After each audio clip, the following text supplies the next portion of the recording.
दोस्तों, काला पानी की सजा अंग्रेजों के जमाने की एक भयंकर सजा थी, जिसका नाम सुनते ही कैदी थर थर कांपने लगते थे।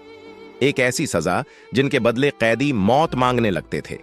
दरअसल उस जमाने में आजादी की चाह रखने वाले क्रांतिकारियों को एक ऐसी कठोर सजा दी जाती थी कि यहां लाए गए शरीर के हड्डियों का ढांचा मात्र रह जाता था।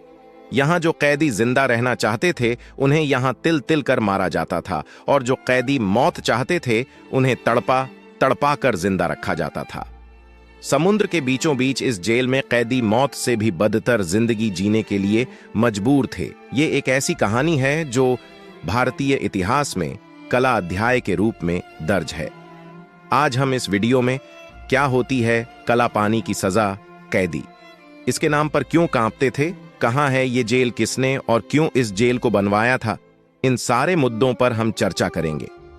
सेलुलर जेल भारत के केंद्र शासित प्रदेश अंडमान और निकोबार द्वीप की राजधानी पोर्ट ब्लेयर में स्थित है, जिसे लोग आज भी काला पानी जेल के नाम से जानते हैं।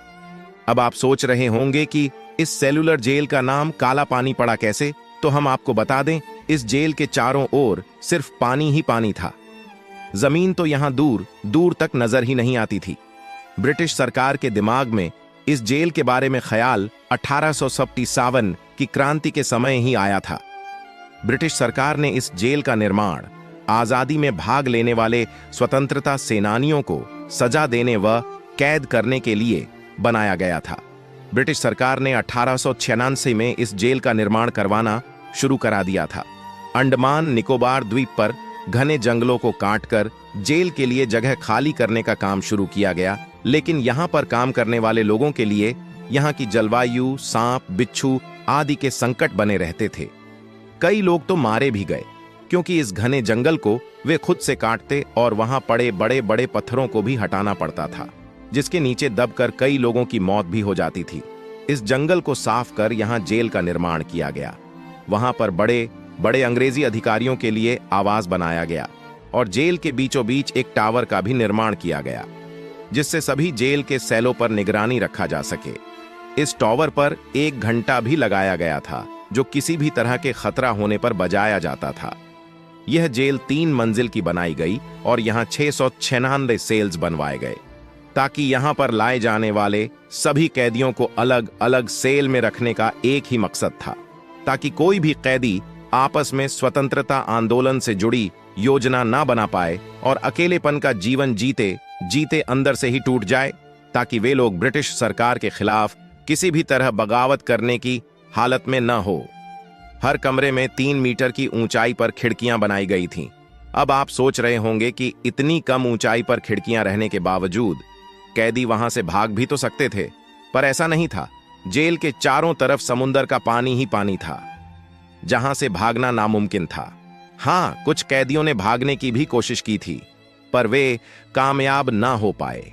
एक बार तो करीब 200 कैदियों ने एक साथ भागने का प्लान भी बनाया, पर वे पकड़े गए।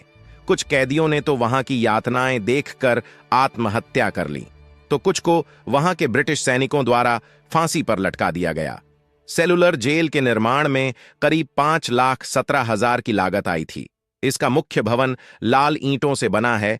ये ईंटें बर्मा से यहां मंगाई गई थीं, जो आज म्यांमार के नाम से जाना जाता है। और आखिर जेल का काम 10 मार्च 1906 को पूरा हुआ। इस जेल में बंद क्रांतिकारियों पर बहुत जुल्म होता था। रोज उनसे बहुत काम कराया जाता था। हर रोज उन्हें कोल्हू में नारियल व सरसों का तेल कोल्हू के बैल की तरह पैरना होता था, और वो भी तकरीबन 30 पाउंड।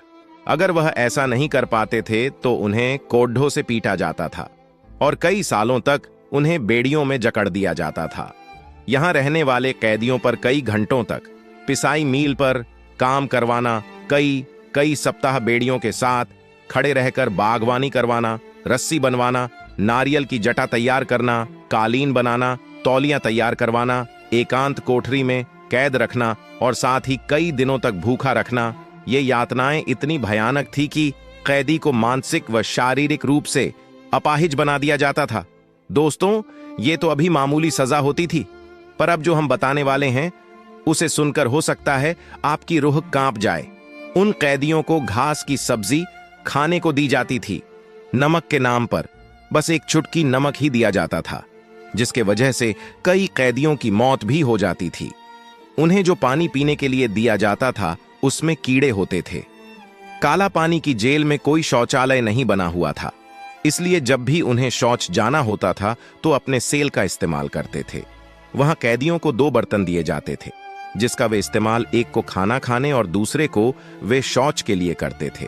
मौसम कैसा भी हो, हमेशा उन्हें जमीन पर ही सोना पड़ता था। अगर किसी जरूरतमंद सामान की डिमांड की जाती थी तो ब्रिटिश सरकार उन्हें कोड़े से मार मार कर जान ले लेते थे। यहां सिर्फ भारतीय स्वतंत्रता सेनानियों को ही नहीं लाया जाता था, यहां दूसरे जगहों के भी कैदियों को लाया जाता था। पर इन सब अत्याचार से ब्रिटिश सरकार खुश रहती थी।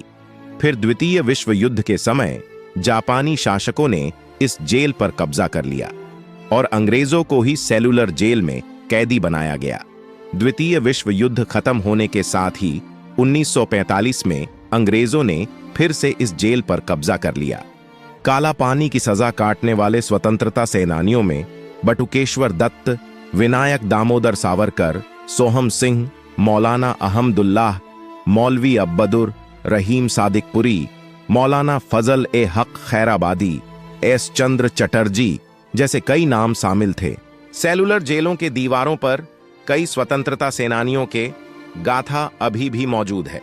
कहा जाता है कि जब वीर सावरकर को इस जेल में लाया गया तो उन्होंने कोयले से दीवारों पर काला पानी का इतिहास लिखा था। भारत को आजादी मिलने के बाद उसकी 2 शाखाओं को ध्वस्त कर दिया गया था। बाकी बचे 3 शाखाओं और मुख्य टावर को 1968 में राष्ट्रीय स्मारक घोषित कर दिया गया। 1963 में यहां एक गोविंद बल्लभ पंत हॉस्पिटल्स खोला गया था और आज भी यह अस्पताल लोगों की सेवा कर रहा है। तो यह थी काला पानी का इतिहास, जिसे जानने सुनने के बाद उन शहीद स्वतंत्रता सेनानियों पर हम भारतीय को गर्व महसूस होता है। धन्यवाद।